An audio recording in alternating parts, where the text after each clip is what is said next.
Okay, we've got Bubba. This video was recorded a while back, so I'm not too sure what I'm doing in this match or why I picked Bubba. Maybe it's for a challenge. I don't use... No, that wasn't good. I don't use Leatherface all that often. But if there's like a challenge I think I can get it done easier with him, I'll select him. Pick him out of the roster and just go with that. But this video is at least a couple months old, so I really don't remember what I'm doing here with Bubba other than killing survivors. Okay, does that... Crushing dominance is the challenge, so it looks like I have to put a certain number of survivors on the ground. It is easier with Bubba because he can one-shot them, so I guess that's what my mindset was. I haven't played any Dead by Daylight recently, thanks to the recent DDoS attacks and the pathetic response by Behavior themselves concerning those attacks. So, fortunately, I did have previous sessions I recorded.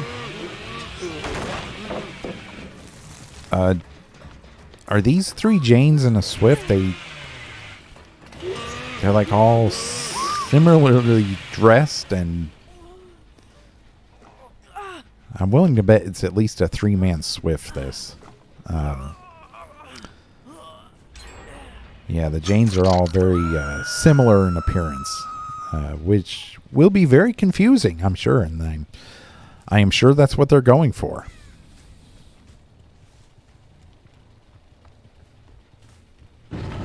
I've heard it said that in tournament play and comp matches that there's a...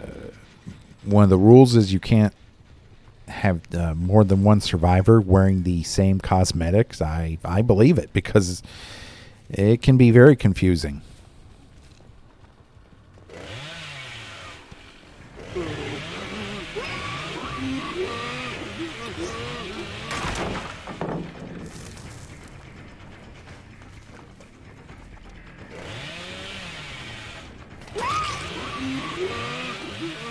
Yeah, it looks like that challenges to put a certain number of survivors into the dying state. So, we should get this done with this killer. Shouldn't be too difficult. I think that's all I'm caring about in this match. Probably don't care if I get a win or not. Whenever there's a tome challenge, I first and foremost want to get that done. Yeah, there are two Janes, at least two Janes going around who look exactly the same.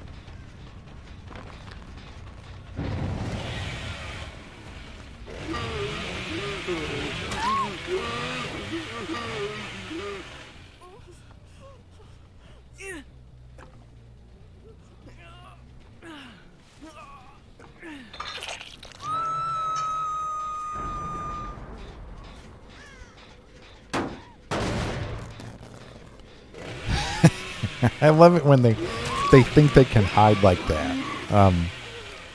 I am enjoying that perk, Nowhere to Hide. And just that situation alone makes it worthwhile to run. The only problem is they are, with the new mid-chapter update, they're shaking up the meta again, and they're pretty much destroying all the gen defense where you kick a gen. I think after the update goes live, the only gen defense worth running might be Jolt, and that's very situational. So, I mean, I know people have been complaining on Twitter and on the forums how this newest update coming out seems to be killer favored. It's just find that laughable. I mean, it's killer favored because you can't abuse medkits anymore, apparently. Even though killer gen defense is pretty much being destroyed. There's going to be no gen defense worth running anymore. Definitely not any gen defense where you actually physically kick the gens. So nowhere to hide might have taken indirect nerf because of that, because there's going to be no reason to kick gens. Yeah, I mean, I know True Talents made the same point, and I can't help but agree with him. He says that, killer players are so used to receiving massive nerfs that we hardly complain when it happens because we're so used to it. But if anything gets touched on Survivor side, the outcry is deafening. So, we'll see how things go. But I think a lot of people are overreacting to the update in terms of what's happening with Survivor. Medkits needed a nerf. When you play a Survivor, you play on a team. It's a team game. You shouldn't be able to go around the map and multiple times be able to heal yourself to full health. That's stupid. So they needed to do something with the medkits. And in terms of Dead Hard, if you get it back every time you rescue someone from a hook, I mean, it's nice they added a requirement to it, but I don't see it changing a whole lot. Unless we're something at high level and killers will just camp hooks and no one will be able to unhook their teammates. But that's more indicative of a problem with the base mechanics of the game, where killer players feel like they just can't win against the speed at which survivors are able to do their objective.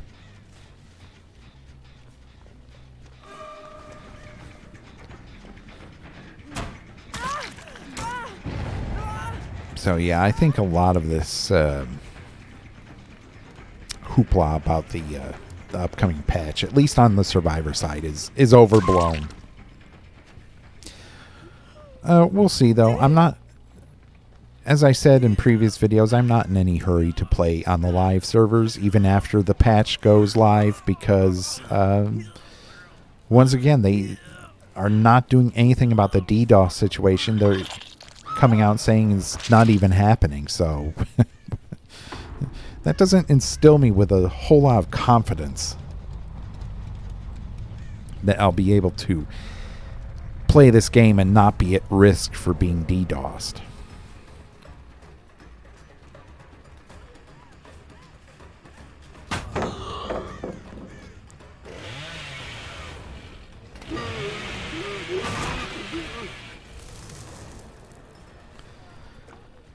And I saw one of the guys I follow on YouTube. I've mentioned him before, Mr. Gims. He's a real funny guy. I really do have to disagree with a lot of what he said in his reaction to the mid-chapter update. Most notably when he said Hag is getting a buff. I don't see how you could possibly think Hag is getting a buff in the new update. They basically made it so every survivor has a flashlight now.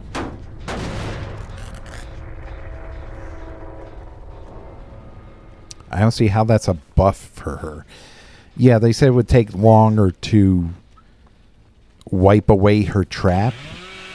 If you think they're going to make it take as long as, say, closing Demogorgon's portals, you've got another thing coming. Because they said in that very same sentence that in order to make the Hag not feel too oppressive, I mean, who thinks of Hag as oppressive? She's already not that great of a killer. Hag is only really good on indoor maps. On large outdoor maps, she's very weak. And she's bully material against the Swift. So, not sure where people are thinking Hag is getting a buff. It's most definitely a nerf. We'll just have to see how bad it is.